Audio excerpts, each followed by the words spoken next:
Bienvenue sur Stratpol, nous sommes le jeudi 31 juillet 2025, c'est notre bulletin numéro 249 et nous sommes toujours à Moscou. Avant de démarrer cette vidéo, n'hésitez pas à aller voir en description comment vous pouvez nous aider sur les différents moyens de paiement, PayPal, Tipeee, Patreon et puis le canal Telegram payant. Voilà, tout ça vous donnera droit à assister à notre réunion confidentielle autour du 15, ce sera autour du 15 août, voilà, la fête de la Sainte Vierge et donc la fête de la France. Donc voilà, on a besoin de votre aide. Procurez-vous également très visionnaire Ukraine, pourquoi la Russie a gagné. Hein, chaque jour on montre que ceux qui pensaient comme moi et moi-même avions raison, et puis le livre noir de la gauche française qui explique beaucoup de choses qui sont en train de se passer dans notre pays. Il faudrait que je creuse d'ailleurs la gauche française et l'économie, parce que là c'est vraiment le point principal. En tout cas, en ce qui concerne la guerre avec l'Ukraine et la corruption avec Alstom, eh bien, j'avais largement visé juste. Et puis abonnez-vous à notre partenaire Géopolitique Profonde avec le dernier numéro cet été, donc qui pose les bonnes questions, c'est-à-dire qui dirige l'Europe, avec un point sur l'Ukraine par nos amis Laurent Braillard et Sylvain Ferreira.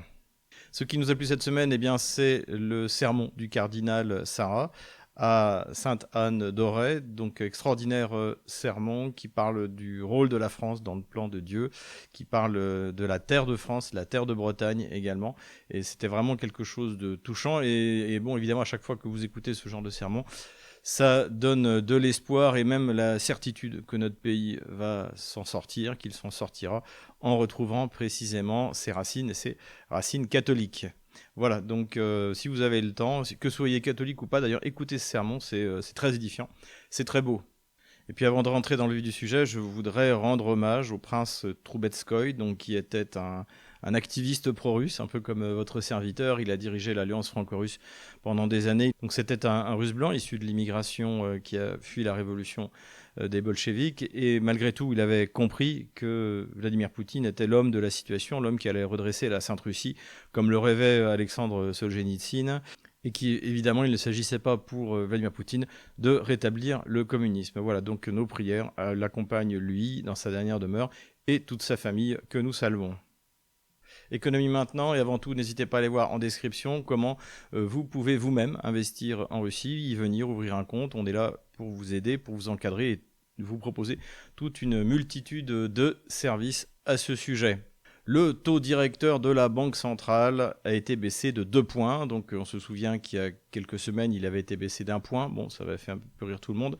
Donc on est à 18% de taux directeur sur un an. C'est encore beaucoup trop. Hein. Il faudrait, ce que réclament les entrepreneurs, c'est descendre à 12%. Mais disons qu'on va dans la bonne direction. Donc ça veut dire que l'inflation est contenue ou qu'en tout cas, elle a cessé d'effrayer Madame Naboulina, la directrice de la Banque centrale. Ça, plus les menaces de Donald Trump ont fait que le rouble a un peu baissé à 82 roubles pour un dollar. Comme on l'a dit souvent, de toute manière, un rouble faible pour la Russie n'est pas un problème, c'est même un gros avantage pour le budget de l'État russe, puisque eh bien, il vend ces hydrocarbures indexés sur des prix en dollars ou ces matières premières indexées sur des prix en dollars, et que donc, si jamais le rouble est plus bas, ça permet de combler les creux budgétaires. Voilà. On peut dire que cette baisse des taux d'intérêt fait vraisemblablement suite aux formes économiques de Saint-Pétersbourg. On avait vu qu'il y avait eu un débat entre la Banque centrale et les ministères de l'économie et des finances qui réclamaient une baisse des taux. Et on a également vu Vladimir Poutine dans une discussion avec German Gref, qui est le patron de la Sberbank, qui est la principale banque russe, dont la moitié du capital est détenu par l'État. On a vu Vladimir Poutine s'inquiéter devant German Gref de l'accessibilité aux achats immobiliers par la population russe. Donc, évidemment, un maintien des taux d'intérêt bas. Donc, ça existe déjà pour une certaine catégorie de la population, les familles nombreuses, les familles avec des enfants en bas âge, et puis également les informaticiens, hein, pour les inciter à rester en Russie, ils ont des tas d'avantages. Donc voilà, ça va plutôt dans la bonne direction, c'est une bonne chose, et il faut que ça continue, il faut qu'on se dirige encore une fois vers un taux à 12%, et de ne pas avoir peur de l'inflation, il faut que les sociétés investissent pour optimiser, il faut augmenter la production, et c'est ça qui fera baisser l'inflation de manière saine, plus que d'avoir des taux directeurs à plus de 20%. Ça n'avait aucun sens. Pour revenir sur les menaces de Donald Trump contre l'économie russe, donc que nous venons d'évoquer, Donald Trump a annoncé qu'il allait prendre des mesures, on ne sait pas trop lesquelles. La question qui se pose, c'est les mesures, ce qu'on appelle les sanctions secondaires, c'est-à-dire que mettre des droits de douane sur les biens russes, ça n'a aucun intérêt pour les États-Unis. Les Russes, eux, s'en moquent parce que ce qu'ils vendent, de toute manière, les États-Unis en ont absolument besoin. C'est 45% du combustible nucléaire des centrales américaines. C'est du titane qui est nécessaire pour l'aéronautique américaine. Donc tout ça est contre-productif pour les États-Unis. Les Russes s'en moquent. Donald Trump le sait. Donc la question qui se pose, c'est va-t-il mettre des sanctions secondaires sur les pays qui achètent des hydrocarbures russes ?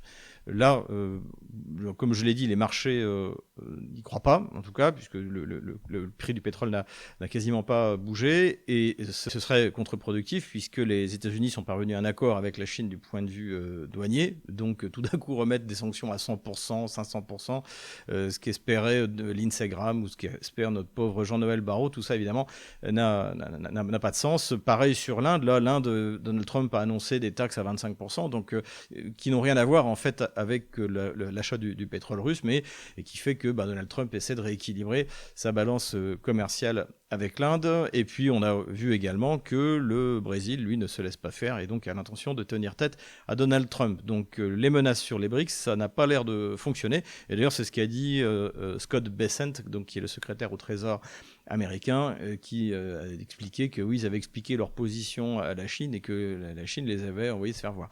Donc pour la Russie, les choses sont plutôt sereines par rapport à ça.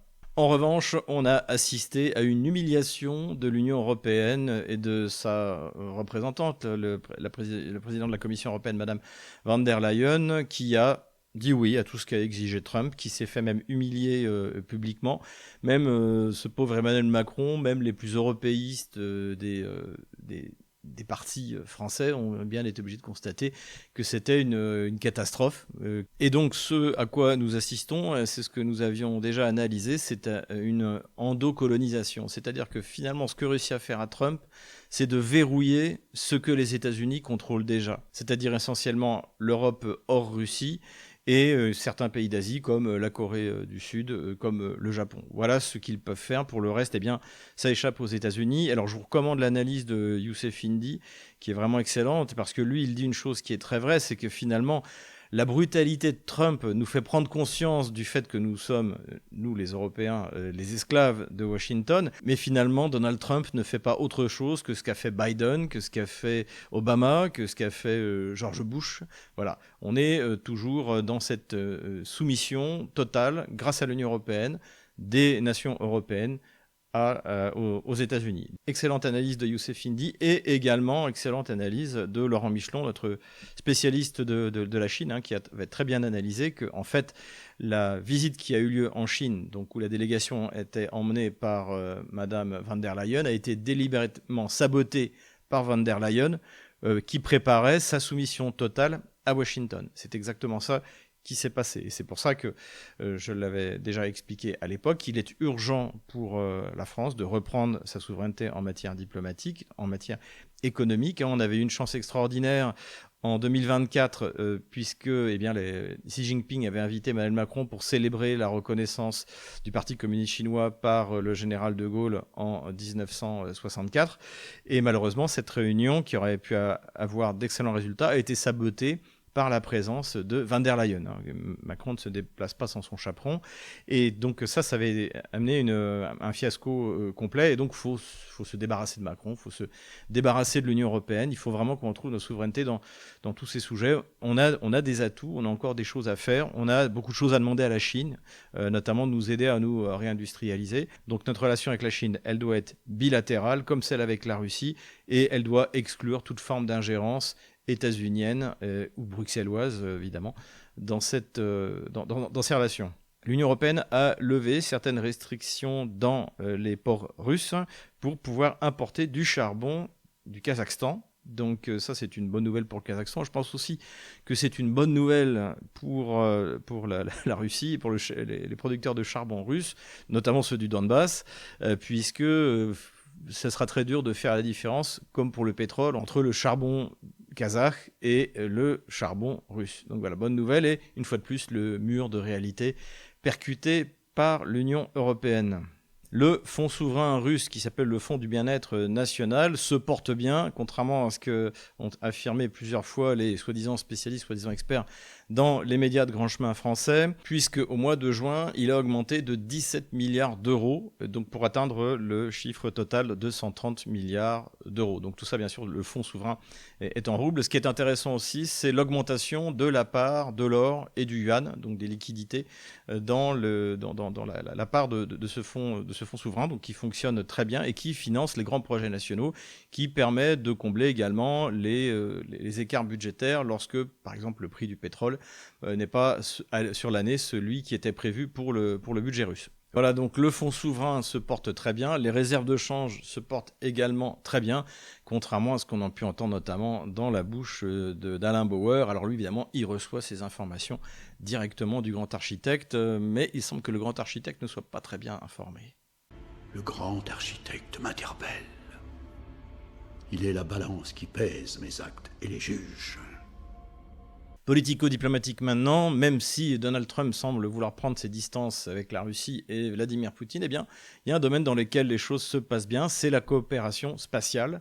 Et d'ailleurs, le chef de Roscosmos, qui est un peu l'équivalent de l'agence spatiale européenne ou de Arianespace, eh bien, s'est rendu aux États-Unis. Donc, M. Bakhanov s'est rendu à la NASA, où il a pu rencontrer d'ailleurs l'équipage donc qui va partir rejoindre la station spatiale avec une des fusées d'Elon Musk, Crew Dragon, je crois que c'est comme ça qu'elle s'appelle. Donc on apprécie évidemment le réalisme russe et américain dans ce domaine. Je rappelle que nous, on avait un très bon contrat, très juteux avec Roscosmos, puisqu'on envoyait de notre base de Kourou des fusées russes, et ce contrat a pris fin en 2022. Voilà, encore une fois, SDE, socialisme de destruction économique, c'est ça le système français.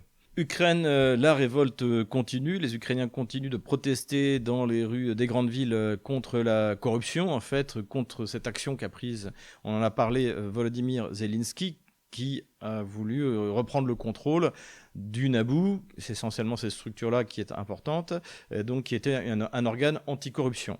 Et donc il a fait passer une loi avec un parlement. Je rappelle que l'Ukraine est une dictature, il fait passer toutes les lois qu'il veut à l'unanimité. Et donc il a fait passer cette loi, et immédiatement manifestation dans la rue, et puis montée au créneau de tous les médias occidentaux, des chefs d'État occidentaux qui le soutenaient, qui ne trouvent absolument pas ça admissible. Et donc la loi est repassée, le Parlement ukrainien est revenu, et cette fois a annulé cette loi et a redonné l'indépendance au Nabou. Alors, redonner l'indépendance au Nabou, c'est comme les médias indépendants en Europe ou en Occident, c'est-à-dire c'est des médias qui sont contrôlés par l'étranger. C'est comme ça qu'on les qualifie. Et donc là, le Nabou, de nouveau, repasse sous contrôle. Alors, on ne sait pas trop de qui. Est-ce que c'est l'administration américaine actuelle, ou est-ce que c'est, encore une fois, de l'État profond américain, du Parti démocrate, parce que le Nabou n'a jamais été indépendant. Et ce combat auquel on assiste en Ukraine sur cette question de la corruption, c'est un combat pour savoir qui va contrôler les organes anticorruption pour pouvoir faire pression ou faire enfermer ses opposants politiques. C'est ça dont il est question. Ce qui est clair, c'est que pour Zelensky, la séquence est extrêmement négative.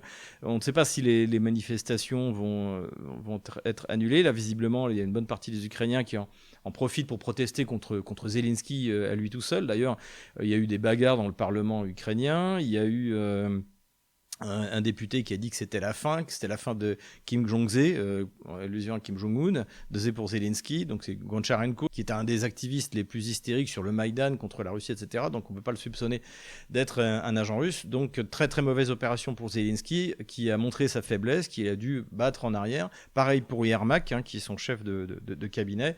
Et donc évidemment, pour une dictature, montrer des signes de faiblesse, c'est pas bon du tout. Donc à suivre donc, est-ce que ça va s'arrêter, ou est-ce que les Ukrainiens vont en profiter pour essayer de réclamer des élections? Le SVR, donc, qui est le service de renseignement extérieur russe, l'équivalent de notre DGSE, a déclaré qu'une réunion s'était tenue dans les Alpes, où les Occidentaux, comprendre Londres et Washington, ont voulu organiser le remplacement de Zelensky. Et donc cette réunion, devrait y avoir le général Zaloujny, qui est actuellement ambassadeur du régime de Kiev à Londres, et également Yermak, ce fameux chef de cabinet, et Boudanov, qui est le chef du renseignement militaire ukrainien. Donc c'est eux en fait qui ont peur de perdre leur place si jamais Zelensky est remplacé. Donc visiblement, l'idée c'est de leur dire non, vous allez pouvoir continuer à voler, même lorsque Zaloujny sera au pouvoir, mais Zelensky aujourd'hui, les Ukrainiens ne peuvent plus le voir en peinture. Voilà un peu ce qu'on peut analyser. En tout cas, l'avenir va nous le dire dans les semaines, dans les mois qui viennent. L'ingérence de l'OTAN et de l'Union européenne en Europe continue bien sûr, notamment en Moldavie, puisqu'il y a bientôt des élections. Et alors, ce qui est assez intéressant, c'est cette déclaration de Madame Angelika Karaman, qui a affirmé que les Russes n'avaient pas le droit de faire de l'ingérence en Moldavie, mais quand c'était les Occidentaux, comprendre l'OTAN, l'Union européenne, c'était tout à fait normal. Donc voilà, on le savait, mais l'avantage, c'est que quand c'est dit par ceux qui y participent, c'est encore plus clair. Et puis, dernière information diplomatique, rencontre à Rome entre le nouveau pape Léon XIV et le métropolite Antoine, donc, qui est le représentant du patriarche Kirill, donc le chef de l'église orthodoxe du patriarcat de Moscou. Et donc ça, c'est une extrêmement bonne chose. On sait que la rencontre qui avait eu lieu entre le pape François en 2016 à Cuba et le patriarche Kirill, c'était très bien passé. Le texte qui en avait sorti était excellent. Tous les points étaient vraiment fondamentaux. Et visiblement, Rome n'est pas tombé dans le piège qui est tendu par les néoconservateurs qui veulent, au nom de leur choc des civilisations, qui voudraient que nous nous opposions à la Russie parce qu'elle est orthodoxe, nous, les catholiques. Alors, il y a malheureusement, une minorité de catholiques qui agissent dans ce cas. On avait parlé de Michel Janvat dans le Salon Beige, notamment, mais la majorité des catholiques, non seulement en France, mais dans le monde, évidemment, comprennent bien que ce combat pour la civilisation chrétienne que mène la Russie derrière Vladimir Poutine est aussi celui des catholiques et des chrétiens donc, dans le monde, et notamment des catholiques en France. Donc voilà, c'est une excellente chose. Ça montre que le pape Léon XIV suit la ligne qui avait été celle du pape François, du pape Benoît XVI, et même de Jean-Paul II d'ailleurs, puisque les premiers accords entre les catholiques et les orthodoxes, je crois que c'était des accords au Liban qui avaient eu lieu en 1994, de mémoire.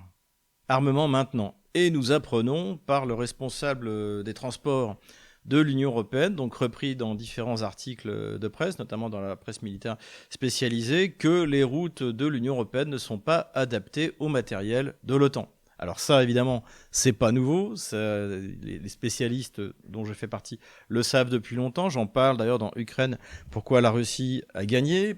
Les raisons que je donne d'ailleurs, ce sont celles qui sont de nouveau données. Les chars sont trop lourds, notamment il y en a maintenant qui atteignent 70 tonnes, comme le Challenger 2. Sans doute que les dernières versions de l'Abrams vont être également énormes. Même un projet de combat de véhicules infanterie américain qui a été annulé parce qu'il était trop lourd pour les routes polonaises. Donc résultat, qu'est-ce qu'il va falloir faire ? Payer. Donc il va falloir payer 17 milliards pour adapter les routes de l'Union européenne aux chars et aux véhicules de l'Union européenne pour pas qu'ils restent bloqués dans les tunnels ou que les ponts s'effondrent. Et donc, qui va payer les routes et les tunnels de la Pologne, de la Tchéquie, des pays baltes, etc. Donc, essentiellement, parce que l'essentiel des travaux va avoir lieu en Europe de l'Est, eh bien, ce sont les grands contributeurs de l'UE, c'est-à-dire la France, l'Allemagne, l'Italie. Voilà, en France, une fois de plus, c'est Nicolas qui paye et qui va payer. Et puisqu'on parle des matériels américains trop lourds, parlons du char Abrams. Donc on se souvient, les Polonais ont acheté avec l'argent des Allemands et des Français du matériel militaire américain, donc notamment 366 Abrams de différents modèles et qui leur posent de gros problèmes pour être entretenus. Et donc là aussi, on l'avait dit, mais on n'était pas les seuls. Le colonel McGregor, qui sait de quoi il parle, je vous recommande pour ceux qui parlent anglais de l'écouter, avait évoqué que le char Abrams est un char très bien pour l'armée américaine, notamment pour faire la guerre en Irak contre Saddam Hussein, mais qu'il consomme du kérosène, qu'il est très dur à entretenir, qu'il faut changer les filtres 2 fois par jour, etc. Tous ces problèmes, nous, on les a évoqués, on en a parlé également dans dans notre ouvrage. Donc en Ukraine, la prestation a été lamentable de l'avis même des Ukrainiens, et les Polonais ne savent pas quoi faire. Soit ils doivent construire toute une chaîne logistique qui va leur coûter une fortune, alors peut-être qu'ils vont aussi vouloir la faire payer à Nicolas, soit il faut qu'ils les renvoient se faire réparer aux États-Unis, et donc je pense que c'est également dans ce cadre-là qu'ils veulent acheter des chars sud-coréens, dont on ne sait pas d'ailleurs ce qu'ils valent sur le champ de bataille, parce que finalement, le Corée du Sud, pour l'instant, n'a jamais fait la guerre avec, alors que là, maintenant, on a des retours d'expérience de l'Ukraine tout à fait intéressants, et qui coûtent également une fortune. Et là aussi, on se demande avec quel argent ça va être payé, et je pense, là aussi, que c'est Nicolas qui paiera pour la Pologne. Petite vidéo qui m'a plu, qui a circulé, qui montre le fonctionnement en fait de la guerre électronique dans la région de Bryansk contre un drone ukrainien. Et on voit que là, le drone tombe à l'eau, donc il explose.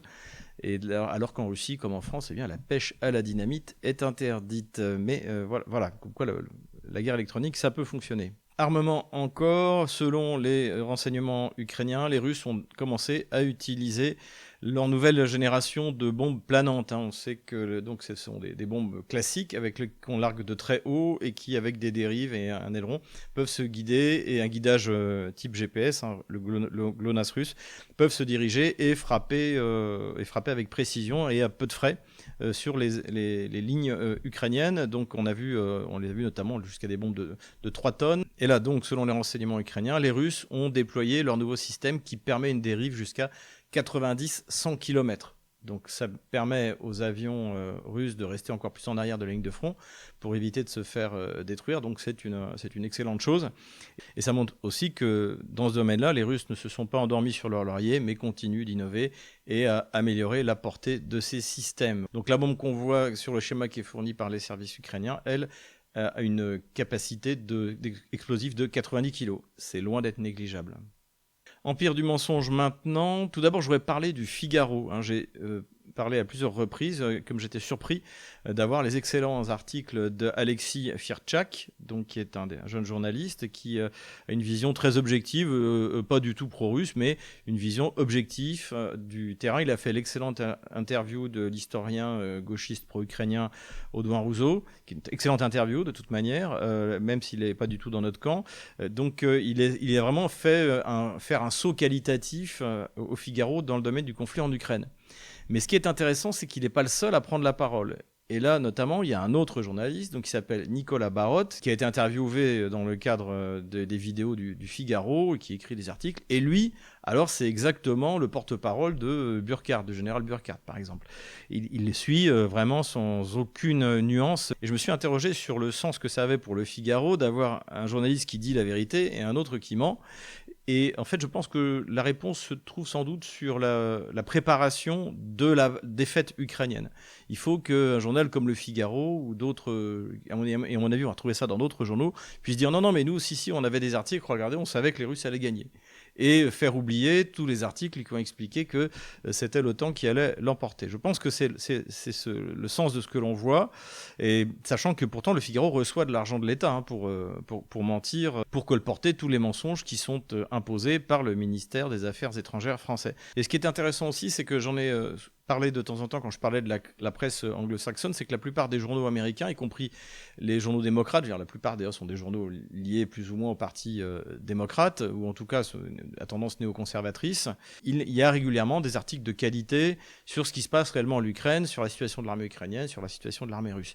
Voilà, ce souci quand même d'être un minimum crédible pour le jour de l'effondrement de Kiev et de l'OTAN, eh bien pouvoir dire non, mais on l'avait nous aussi analysé. Voilà, dans cette rubrique, l'Empire du mensonge, on essaie d'identifier les techniques de mensonge dans les médias de grand chemin. Et tout de suite, le moment bunker. Das war ein Befehl! Le moment bunker, eh bien aujourd'hui, c'est encore un Nicolas, mais pas celui qui paye, c'est Nicolas Tenzer. Lui, c'est plutôt celui qui est payé. Et Nicolas Tenzer, c'est un des plus fanatiques, un des plus fous de tous les experts de plateau. Et lui, ce qui est extraordinaire, c'est qu'il croit encore que si les États-Unis voulaient, ils pourraient aider l'Ukraine à gagner la guerre.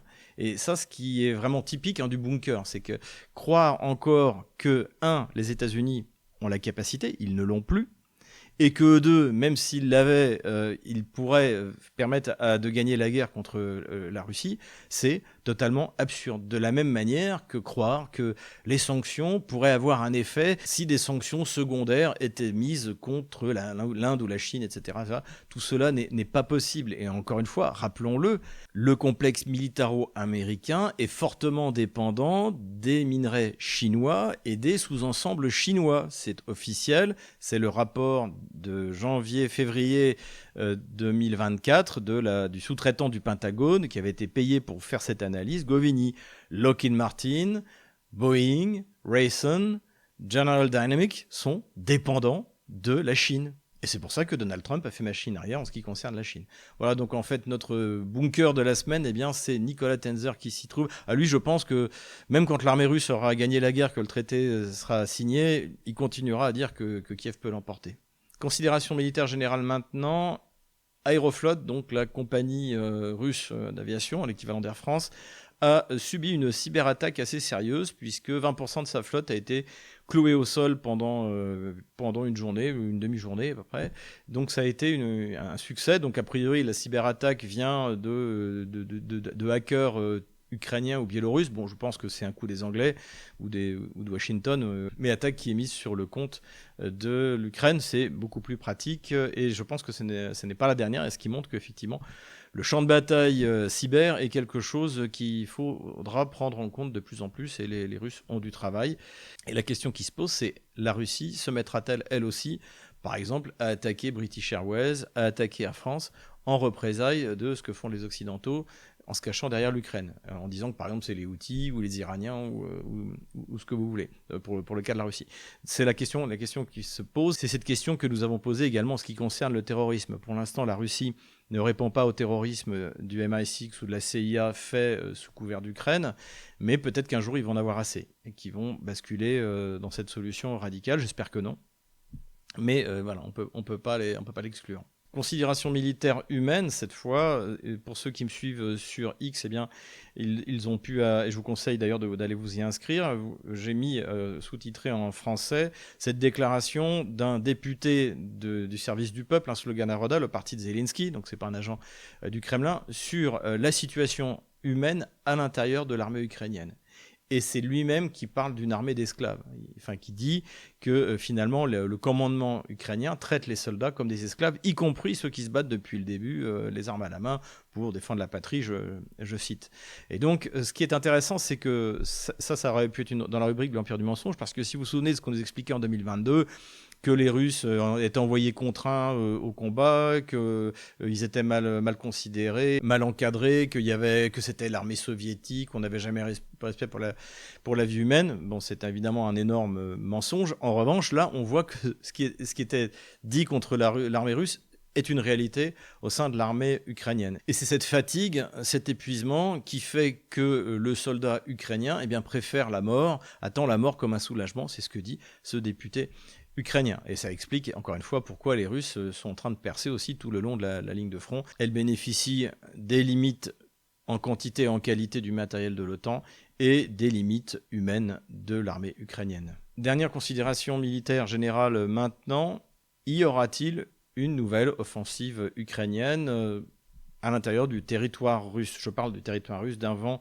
2022, puisqu'il peut y avoir effectivement des contre-attaques un peu partout. Alors certains experts russes le pensent, notamment Yuri Podolaka, qu'il pourrait se produire quelque chose, que c'est aussi pour ça qu'il y a un manque de réserve le long de la ligne de front, c'est que en fait, le Kiev est en train d'essayer de rassembler des réserves pour pouvoir faire un coup de poker un peu sur le modèle de ce qu'ils ont fait à Koursk en août 2024, et ce serait dans la région de Bryansk, ou alors contre-attaquer dans la ville de Soumy, puisque c'est le seul endroit où l'armée otano-kievienne avance un petit peu, c'est dans la partie de Soumy. Alors là, on n'est pas en territoire russe, pas encore en tout cas, et c'est le seul endroit en fait où l'armée otano-kievienne contre-attaque. Et donc ça pourrait être une volonté d'exploiter, de retourner dans la région de Koursk ou dans la région de Bryansk. Voilà. On ne peut pas exclure cette hypothèse hypothèses, de la même manière qu'on ne peut pas exclure une attaque kievienne dans la Transnistrie, pour s'emparer du fameux dépôt de munitions qu'on avait identifié dès le début de l'opération militaire spéciale. Ça aurait des conséquences à terme politico-militaires pour Kiev et pour la Moldavie catastrophiques, mais ça permettrait d'animer la propagande occidentale sur ce coup de génie de Zelensky ou de son successeur qui s'est emparé de la Transnistrie, qui a mis en fuite les 1500 soldats russes qui s'y trouvent. Voilà. Encore une fois, on n'a pas en face de nous des acteurs rationnels. L'Allemagne, en 1918, était rationnelle et elle a demandé l'armistice et elle a capitulé. Voilà. C'est ce que devrait faire aujourd'hui l'OTAN et Kiev. Mais malheureusement, du côté européen, il y a toujours des acteurs irrationnels, comme Emmanuel Macron, comme Friedrich Merz, comme Keir Starmer, et je ne vous parle même pas des Pays-Baltes et de la Pologne. Donc pour ces raisons, tout est encore possible. Pour la Russie, ce ne serait pas forcément une mauvaise chose, parce qu'on a vu que l'offensive ratée de l'été 2023 par l'armée ottano-kievienne, l'opération de Koursk, ont été des accélérateurs de la victoire russe.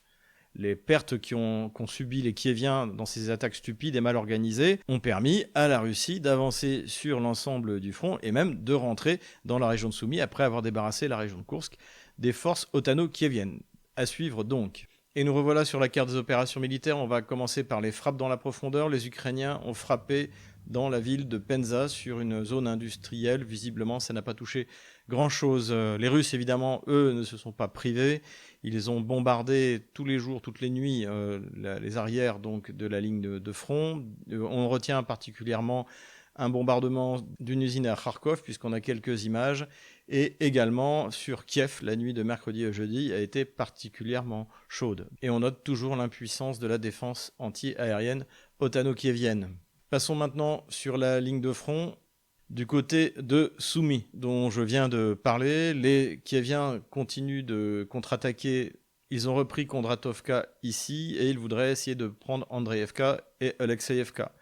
Et ce qui est étonnant, c'est que les Russes les laissent avancer. Alors, c'est pas qu'ils laissent avancer, c'est qu'en fait, c'est une pluie de bombes planantes pour détruire les troupes ottano-kieviennes, ce qui me laisse croire que ce retrait russe est délibéré et vise à détruire les unités kieviennes à découvert lorsqu'elles attaquent. D'autant plus que les Russes, eux, continuent également à progresser vers le sud, à partir de leur position ici. Donc visiblement, ça ne les inquiète pas de voir arriver sur leur flanc la contre-offensive ottano-kievienne. On devrait voir d'ici 1 ou 2 semaines si cette version est la bonne ou si les Russes seront contraints de se replier pour éviter d'être attaqués par les flancs. Les combats continuent du côté de Volchansk, où les Russes ont repris l'initiative, mais la ligne de front n'a pas réellement bougé. Elle a en revanche changé en direction de Krasny Liman à cet endroit-là, puisque les Russes ont pénétré à l'intérieur de la localité de Kolodzy ici.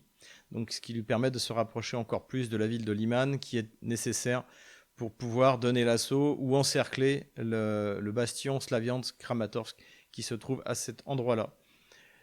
Les troupes russes avancent bien également au sud de Torsky, et pour de vrai, cette fois, c'est confirmé.